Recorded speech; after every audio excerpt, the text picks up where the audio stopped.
আল্লাহ আমার রব, এই রবি আমার সব। দামে দামে তন মনে তারি অনুভব। তোমার দুনিয়াতে আমি যেদিকে তাকাই, অথই নিয়ামতে ডুবে আছি সবাই। পাক পাখালির গানে শুনে তসবিহ কালো রব, তসবিহ কালো রব। আল্লাহ আমার রব, এই রবি। আসসালামু আলাইকুম, আলহামদুলিল্লাহ, আসসালাতু ওয়াসসালামু আলা রাসূলিল্লাহ। প্রিয় দর্শক, আপনারা যারা দেশে আছেন প্রবাসে, সবাইকে জানাই অনেক অনেক প্রীতি ও শুভেচ্ছা।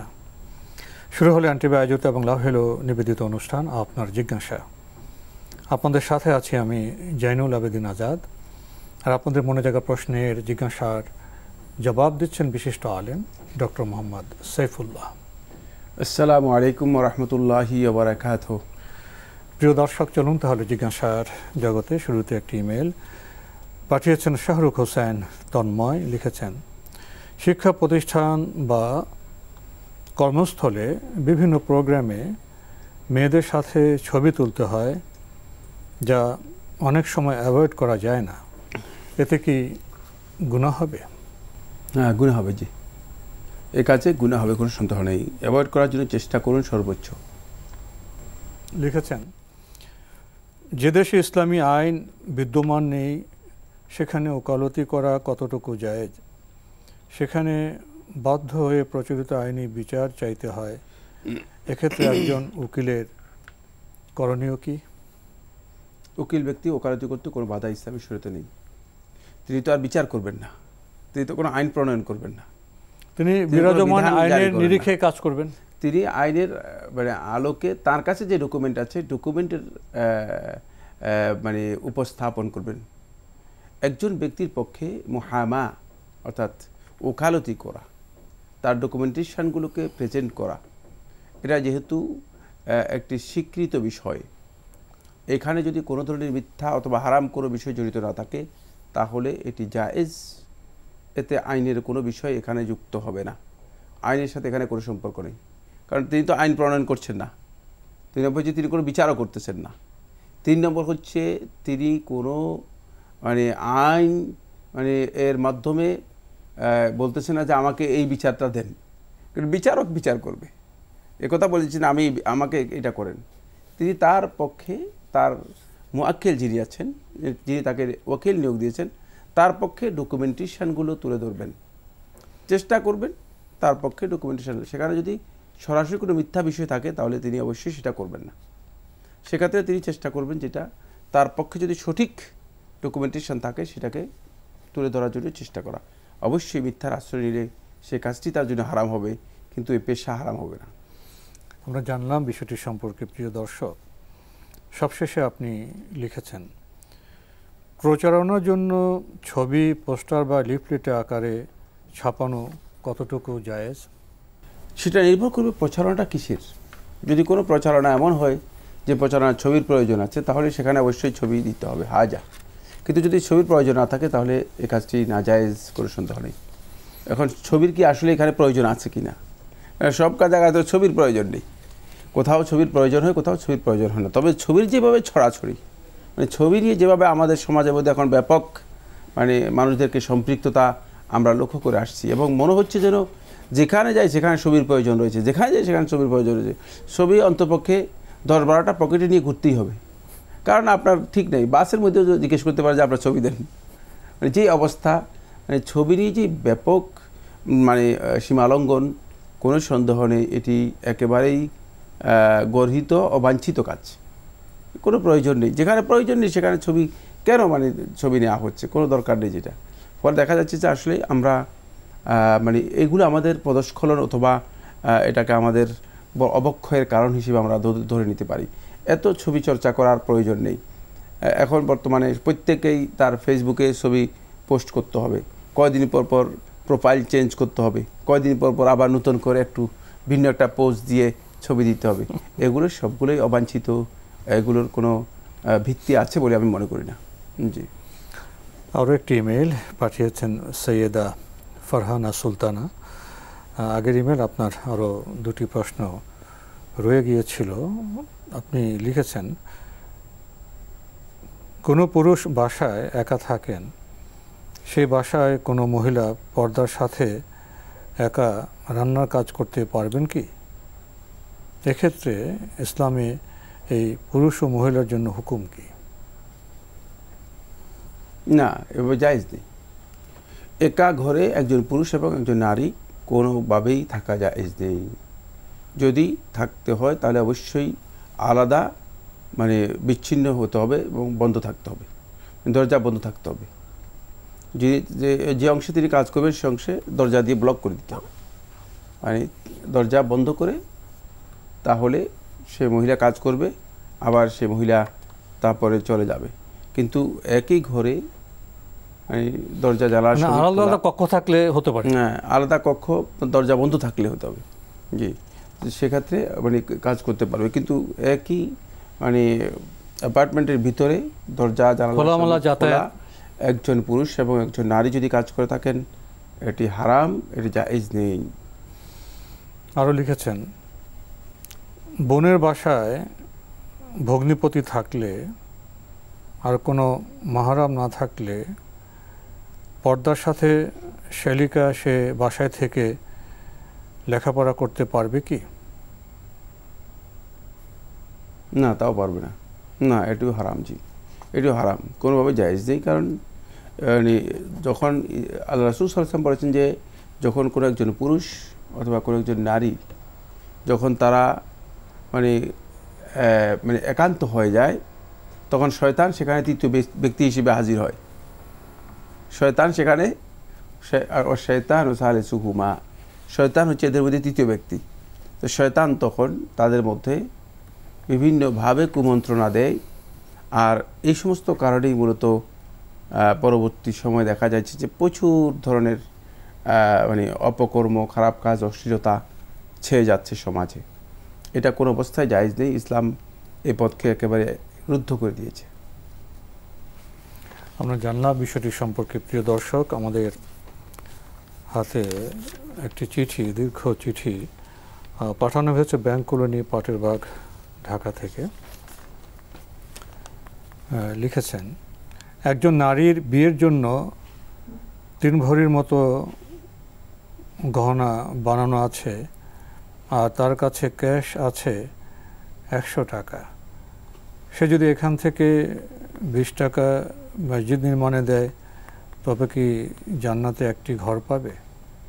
20 টাকা দিয়ে তো হয়তো একটা ইট পাওয়া যাবে, একটা চড়ুই পাখির ঘরের সমানও ঘর হয়তো হবে না, কিন্তু তার সামর্থ্য এইটুকুই। আল্লাহ সুবহানাহু ওয়া তাআলা ভালো জানেন। জি, আল্লাহ রাব্বুল আলামিন জানেন যে আল্লাহ তাআলা আল্লাহর বান্দাদেরকে কাকে কিভাবে কি মর্যাদা দিবেন। তবে তিনি মসজিদ নির্মাণের কাজে সহযোগিতা করলে অবশ্যই সওয়াব পাওয়া যাবে। অবশ্যই আল্লাহ সুবহানাহু ওয়া তাআলা যে ওয়াদা দিয়েছেন, মান আল্লাহু লাহু বাইতান ফিল জান্নাহ, আল্লাহ তাআলা তার জন্য জান্নাতে একটি ঘর নির্মাণ করে দেবেন, এই ফজিলতটুকু পাওয়া যাবে। কিন্তু সেটা নির্ভর করবে আসলে আপনার সামর্থ্য, আপনি কি আসলে আন্তরিকতা, এগুলোর উপর। এটা মানে দিলেই সাথে সাথে ঘর একটা নির্মাণ করে দিলেন, ব্যাপারটা তো এমন নয়। কারণ ওয়ালাকিন ইয়ানজুরু ইলা কুলুবিকুম, আল্লাহ রাব্বুল আলামিন তোমাদের অন্তরের দিকে দেখবেন। জি, ওইটা তো আসলে জিনিসটা ভালো, মানে সবচেয়ে ভালো আল্লাহ তাআলাই জানেন। আমরা শুধুমাত্র বাহ্যিক হুকুমের কথা বলতে পারবো। জি, আপনি আরও লিখেছেন, আল্লাহ তাআলার সবচেয়ে বেশি নৈকট্য লাভের আমল কোনগুলো? আল্লাহ তাআলার নৈকট্য লাভের আমলগুলো হচ্ছে ফরজ ইবাদতগুলো। জি, ফরজ ইবাদতগুলো আল্লাহ তাআলার নৈকট্য লাভের সবচেয়ে মানে গুরুত্বপূর্ণ আমল। কারণ আল্লাহ তাআলা ফরজ করেছেন এমনিতেই তো, অবশ্যই এর গুরুত্ব অনেক বেশি। এই কারণে ফরজ ইবাদতগুলোর মাধ্যমেই ইয়াতাকাররাবু বিহাল আবদ, মানে আল্লাহর বান্দা সর্বপ্রথম মানে ফরজ ইবাদতের মাধ্যমেই আল্লাহ তাআলার নৈকট্য লাভ করবে। জি, আমরা জানলাম বিষয়টি সম্পর্কে। প্রিয় দর্শক, আরও লিখেছেন, জান্নাতুল নাঈম ও জান্নাতুল ফেরদাউস দুটি জান্নাতকে একসাথে পাওয়া সম্ভব? আল্লাহ ভালো জানেন, দুটি কোনো আলাদা জান্নাত নয়। দুটি আলাদা আলাদা জান্নাত, জান্নাত একটা ইউনিটির নাম। জান্নাত সম্পর্কে যদি আমাদের প্রাথমিক ধারণা থাকে তাহলে একটি জান্নাত পাওয়ার পর কি আরেকটি জান্নাত পাওয়ার কোনো আশঙ্কা জাগবে? মানে ওইটাই আর কি, মানে পুরাটাই মানে যেহেতু জান্নাত সম্পর্কে জ্ঞান আমাদের স্বল্প, এই জন্য আমরা এই ধরনের বক্তব্য দিয়েছি। আর এগুলো মনে করতেছি যে একটা জান্নাত একটাই, জান্নাতুল নাঈম একটা, জান্নাতুল ফেরদাউস আর একটা, ব্যাপারটা এমন না। ফেরদাউস হচ্ছে জান্নাতের একটা স্টেজের নাম, উচ্চ একটা স্টেজ, একটা পর্যায়ের নাম। জি। আরও লিখেছেন, কি আমল করলে সবচেয়ে দ্রুত গতিতে পুলসিরাত পার হওয়া যাবে? প্রশ্নের উত্তর মানে প্রত্যেকটি নেক আমলই বান্দাগণকে পুলসিরাতে অতিক্রম করার জন্য সহযোগিতা করবে। যাদের বয়স 31 বছর, যৌবনকাল শেষ হতে আরও 9 বছর বাকি, তারা কি এখন যৌবনকাল ইসলামের মধ্যে কাটানোর ফজিলত আরশের নিচে ছায়া পাবে না 9 বছর মাত্র যৌবনের ইসলামের মধ্যে কাটানোর কারণে? কেন পাবে না? না পাওয়ার তো কোনো কারণ আমি দেখি না। যদি তিনি সত্যিকার আল্লাহর ইবাদত করে থাকেন তাহলে অবশ্যই তিনি মানে নাশা ফি ইবাদাতিল্লাহ, শাবুন নাশা ফি ইবাদাতিল্লাহ, যেটা রাসূলুল্লাহ সাল্লাল্লাহু আলাইহি ওয়াসাল্লাম হাদিসের মধ্যে বলেছেন, সহিহ বুখারী ও মুসলিম হাদিস, আবু হুরায়রা থেকে আনহু থেকে, যে 7 দলকে আল্লাহ সুবহানাহু ওয়া তাআলা আরশের নিচে ছায়া দিবেন, তার মধ্যে একজন যুবক নাশা ফি ইবাদাতিল্লাহ, যে আল্লাহর ইবাদতে নিজের যৌবনকে কী করেছে, কাটিয়েছে, এর মধ্যে অন্তর্ভুক্ত হবে। কেন দিবেন না? সেটা আল্লাহ তাআলাই মানে ভালো জানেন। তবে যদি কেউ এই কাজ করে থাকেন তিনি এই ফজিলত পাবেন। আমরা একটা দীর্ঘ চিঠি পড়ছিলাম, পাঠানো হয়েছে ব্যাংক কলোনি পাটের বাগ, ঢাকা থেকে। লিখেছেন, যাদের ডান হাত জানে না বাম হাত কি দিল, এ ধরনের আমল জীবনে কতবার করলে আরশের নিচে ছায়া পাওয়া যাবে? নারীরা তো মহারানা ও বাপের সম্পত্তির ভাগ পেলে তখন শুধু করতে পারে দান নর্মালি। কোনো অসুবিধা নেই, যখন টাকা থাকবে যখন করবে, থাকলে করবে, না থাকলে দান করার প্রশ্নই আসে না এখানে। জি, না থাকলে বারবার কোথায় করবেন? জি জি। লিখেছেন, মানুষের সাথে নরমভাবে কথা বলে, যে কথা মানুষকে সন্তুষ্ট করে, নরম কথার এমন কিছু উদাহরণ দেবেন? নরম কথার উদাহরণ? না, এখানে নরম কথা নয়। এখানে নরম কথা বলতে নরম কথা বলা হয় থাকে যে কথার মধ্যে মানে কঠোরতা নেই, মানে এমন কোনো শব্দ নেই যে শব্দটা কারোর উপর কঠিন হতে পারে, ভারী হতে পারে, আঘাত হানতে পারে, আহত করতে পারে। এটা হচ্ছে মানে নরম কথা। আর এখানে মূলত নরম কথা উদ্দেশ্য নয়, এখানে উদ্দেশ্য হচ্ছে নরম নয়, এখানে হচ্ছে ইনিয়ে বিনিয়ে কথা বলা, যাতে কোনো খারাপ উদ্দেশ্য রয়েছে, এই হলো এই প্রকারের কথা। এটা মানুষের অন্তর মধ্যে রোগাক্রান্ত অন্তর যেগুলো আছে, যে অন্তরের মধ্যে ব্যাধি আছে, সে অন্তরকে কী করতে পারে, ক্ষতিগ্রস্ত করতে পারে। এরা অনেক সময় দেখা যায় যে কথা বলছেন, খুব এনিয়ে বিনিয়ে কথা বলছেন, একটু ভিন্নভাবে গুছিয়ে কথা বলছেন, নিজের দিকে, নিজের নফসানিয়তের দিকে, নিজের প্রবৃত্তির মানে কোনো চাওয়ার দিকে কাউকে ইন্সপায়ার করার জন্য, কাউকে তাড়িত করার জন্য। এটা হচ্ছে মূলত এখানে উদ্দেশ্য। জি। এরপর আপনি খাওয়া বিষয়ে কিছু প্রশ্ন করেছেন। মানুষকে খাওয়াবে, এর মধ্যে কি স্বামী, সন্তান, পিতা, মাতা, ভাইকে খাবার খাওয়ানো আসবে? আপনজন তো আরো বেশি করে আসবে, জি জি, তার তো হক তো বেশি। এরা মানুষ এবং এরা মানুষের খাবারের মধ্যে অন্তর্ভুক্ত, কোনো সন্দেহ নেই। জি। আপনার মধ্যে বিচিত্র প্রশ্ন। জি, আপনি খাওয়া প্রসঙ্গে আরো বলেছেন, এর মধ্যে কি কেক, জুস, কোমল পানীয়, আইসক্রিম, চকলেট এগুলো আসবে?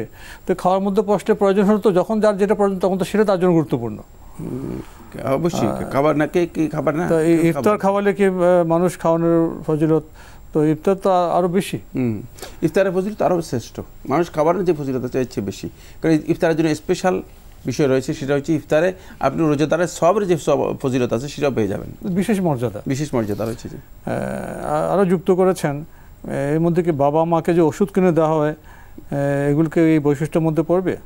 ওষুধ যদি খাওয়ান তাহলে আপনি এর জন্য ইহসান করলেন, অনুগ্রহ। এটা তো গুরুত্বপূর্ণ বিষয়, ওষুধের ব্যবস্থা করাটা। ওষুধ আর খাবার এক জিনিস রয়েছে, ওষুধ খাওয়ার মাসালার মধ্যে আসবে না, অন্য মশলা আসবে এবং সেটাও তো গুরুত্বপূর্ণ সওয়াবের বিষয়। এই জন্য আলেমরা বলেছেন যে যদি কেউ বলে যে আমি ওকে খাওয়াবো না, যদি তাকে কোনো কারণে ওষুধ খাওয়ায় তাহলে তার মানে এই কসম বা এই হলফ বা এই যে কথা বলেছে এই কথা ভঙ্গ হবে না।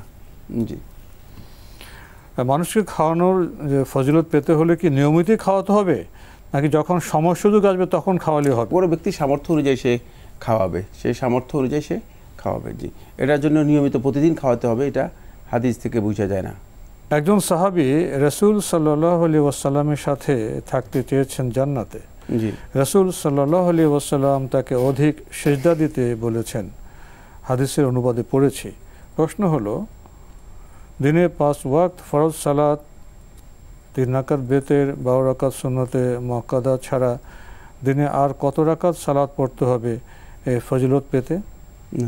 রাকাত আমি নির্দিষ্ট করবো করতে, আমার সেখানে রাসূল সাহেব নির্দিষ্ট করাটাই আমি নির্দিষ্ট করার কোনো অধিকার রাখি না। অধিক পরিমাণে পড়বেন, যতটুকু সম্ভব আপনার অধিক পরিমাণে পড়বেন। সেই সাহাবীকে বলেছে রবি ইবনে মালিক আল-আসলামী রাদিয়াল্লাহু তাআলা আনহু। সুতরাং অধিক পরিমাণে পড়াটাই হচ্ছে এখানে হাদিসের মূল উদ্দেশ্য। সেটা রাকাত আমি এখন নির্দিষ্ট করে দিব, আপনি বলবেন যে মানে অমুক জায়গায় প্রশ্ন করে জেনেছি যে এত রাকাত পড়লেই আমি আল্লাহ রাসূল সাল্লাল্লাহু আলাইহি ওয়াসাল্লামের সাথে থাকার ফজিলত পেয়ে যাব না, এ ধরনের নির্ধারণ করার কোনো বিধান নেই। যেটা ওপেন রেখেছেন রাসূলুল্লাহ সাল্লাল্লাহু আলাইহি ওয়াসাল্লাম সেটাকে ওভাবে উন্মুক্ত রাখাই হচ্ছে বিধান।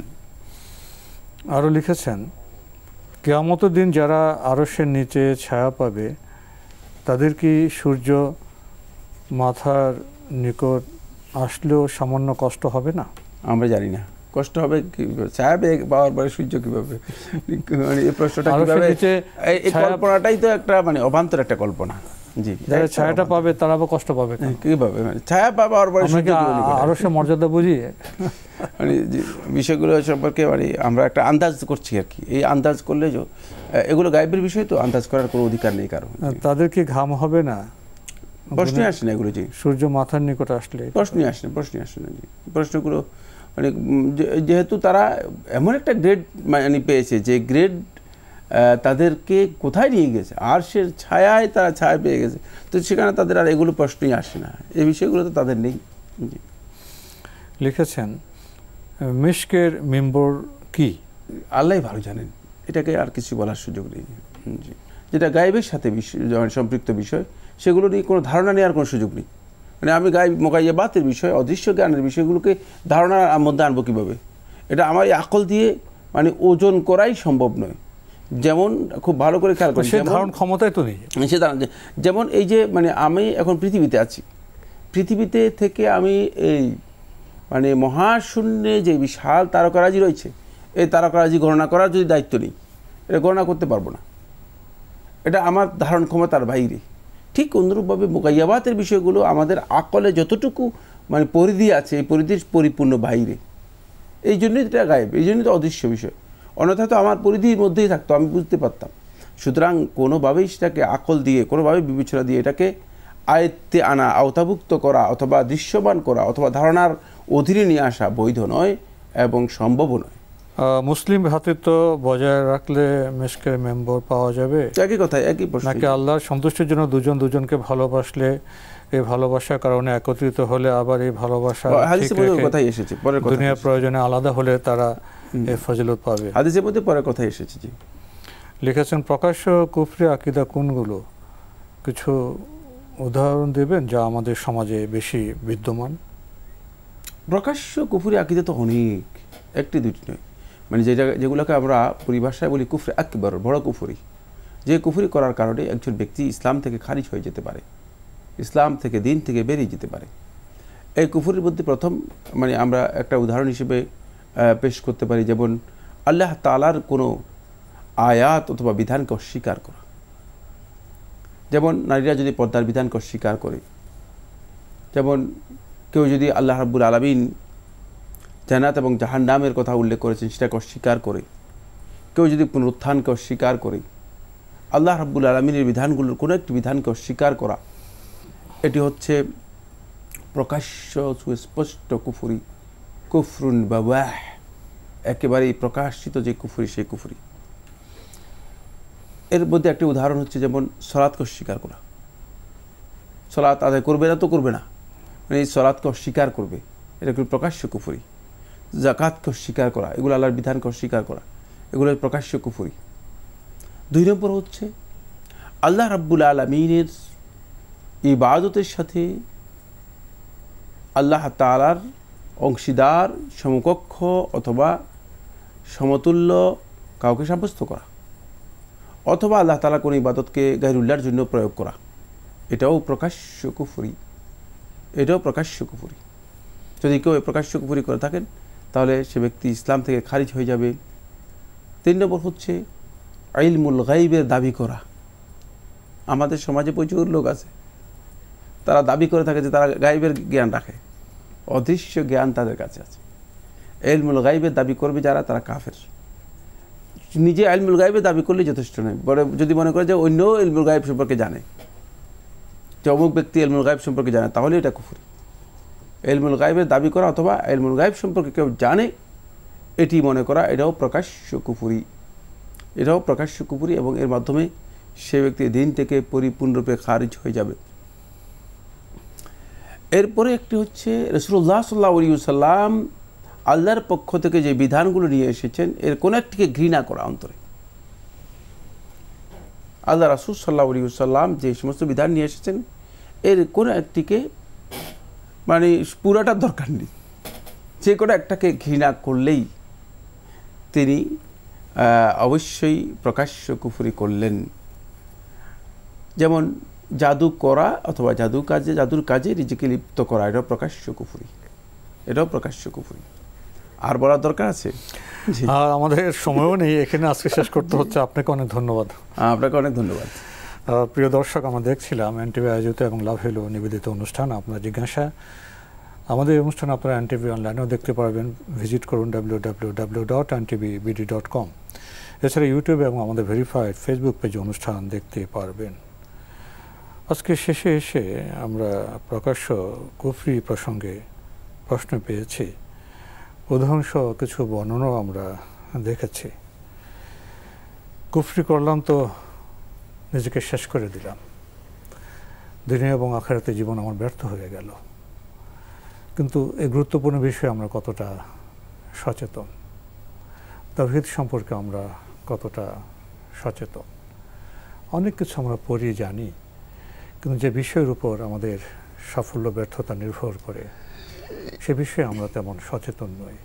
আসুন না, গুরুত্বপূর্ণ এসব বিষয়ে আমরা সচেতন হই, কিছু সময় ব্যয় করি, কিছু গ্রন্থ পাঠ করি। চিঠি লিখুন, প্রশ্ন পাঠান আমাদের ঠিকানায়। পরিচালক আপনার জিজ্ঞাসা, এনটিভি, বিএসসিসি ভবন, 7ম তলা, 102 কাজী নজরুল ইসলাম অ্যাভিনিউ, কারওয়ান বাজার, ঢাকা 1215। ইমেল অ্যাড্রেস আপনার জিজ্ঞাসা @ntvbd.com। প্রিয় দর্শক, মহান আল্লাহ আমাদের সবাইকে নিরাপদে রাখুন, রাখুন শান্তিতে। আসসালামু আলাইকুম। আল্লাহ আমার রব, এই রবি আমার সব, দামে দামে তুন মনে তারি অনুভব। আল্লাহ আমার রব, এই রবি আমার সব।